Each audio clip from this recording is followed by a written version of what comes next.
COVID-ul răpește vieți și asta e dureros. Mai ales când omul e nepregătit. Nepregătit în ce sens?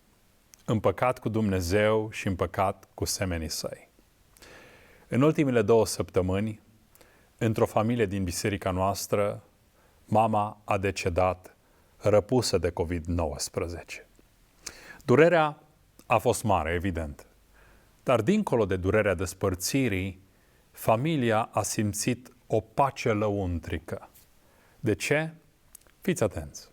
Cu câtva timp în urmă, mama care decedase a început să sune prin sat, prin alte localități, membrii ai familiei, cunoscuți, chiar și fostul ei soț, să stea de vorbă chiar și cu pastorul ei, pe un singur subiect, și anume iertarea. Și a cerut iertare în mod personal de la fiecare dintre acești oameni pe care i-a contactat. Imaginați-vă cât de surprinși au fost cei care au primit acest telefon, fiindcă e ceva neobișnuit ca cineva din senin să te sune, să-și ceară iertare specific pentru orice ți-a greșit în trecut sau în prezent. Ce a fost mai surprinzător a fost dialogul cu pastorul care, după înmormântare, a împărtășit familiei ceva ce i-a lăsat mască.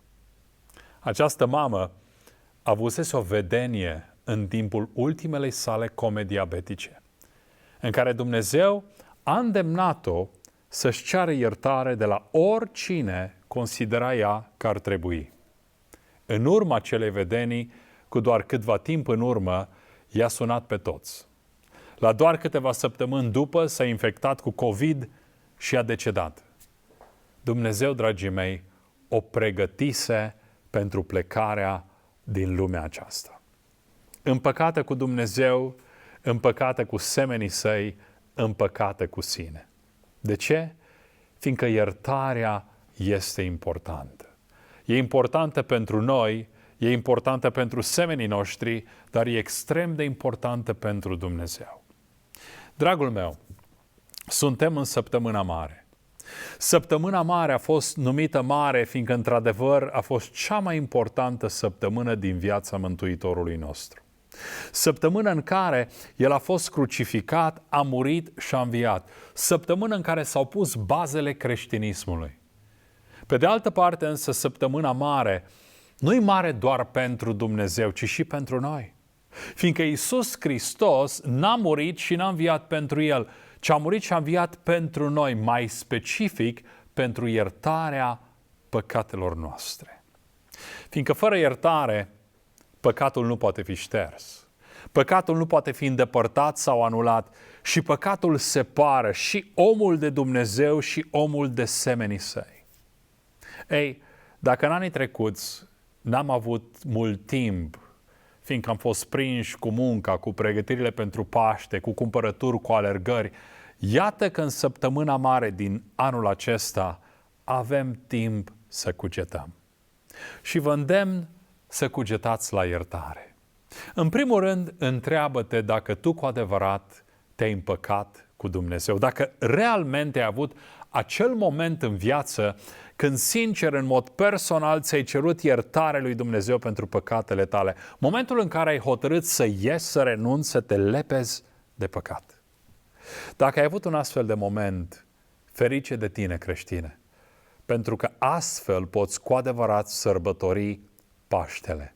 Fiindcă pentru tine moartea și învierea lui Hristos înseamnă ceva. Tu ai fost iertat când ți-ai pus credința în El și ai făcut ceea ce Dumnezeu aștepta de la tine, să te împaci cu El.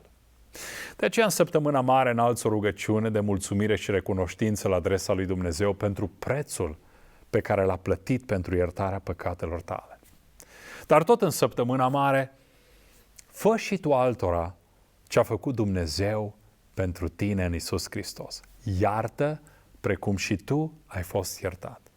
Biblia ne îndeamnă în cartea Efeseni să ne iertăm unii pe alții cum Dumnezeu ne-a iertat și pe noi în Iisus Hristos. Și știu, omenește vorbind, nu este un lucru ușor. E greu să-ți ceri iertare, dar poate e și mai greu să oferi iertare. Dragul meu, dacă tu ai fost iertat, tu ești chemat să ierți. De fapt, în rugăciunea Tatăl nostru, singura condiție pusă în dreptul nostru este condiția iertării. Vă mai aduceți aminte? Și ne iartă nouă păcatele noastre, precum și noi iertăm greșiților noștri. Oare de ce? Fiindcă e omenește a greși, dar e divin a ierta. Doar un om cu inima schimbată poate ierta.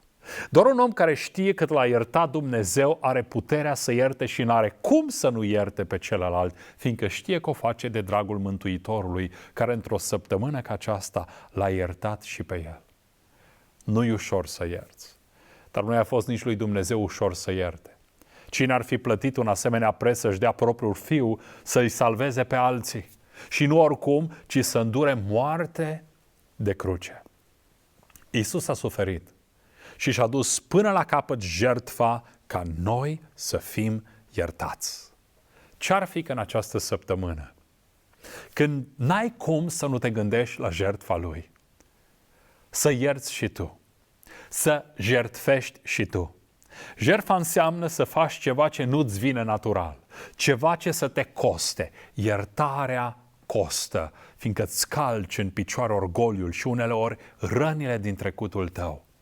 Dar merită să o ceri sau să o oferi. Dacă nici în săptămâna mare n-ai curajul să ierți sau să-și ceri iertare, atunci când? Acum 2 săptămâni, de data aceasta, un tată, infectat și el cu COVID-19, sună familia. Îi strigă pe nume pe fiecare și își cere personal iertare de la ei.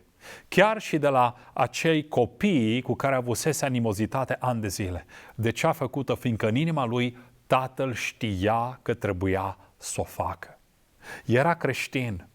Știa că asta cere Dumnezeu, să ne iertăm unii pe alții cum ne-a iertat El în Iisus Hristos. Și asta a făcut-o.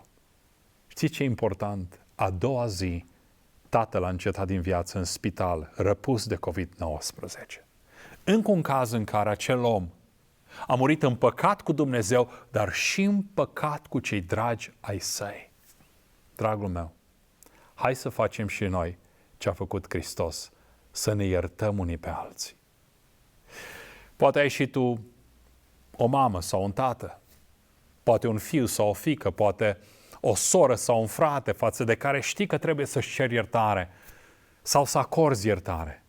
Fă ceea ce Iisus a făcut pentru tine, sacrifică și iartă.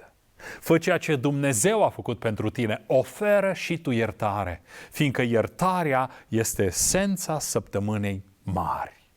Trăiește săptămâna mare, împlinește-o când oferi iertare. Va fi cel mai frumos omagiu pe care tu poți să-l aduci lui Iisus Hristos în săptămâna în care El te-a iertat prin jertfa Lui.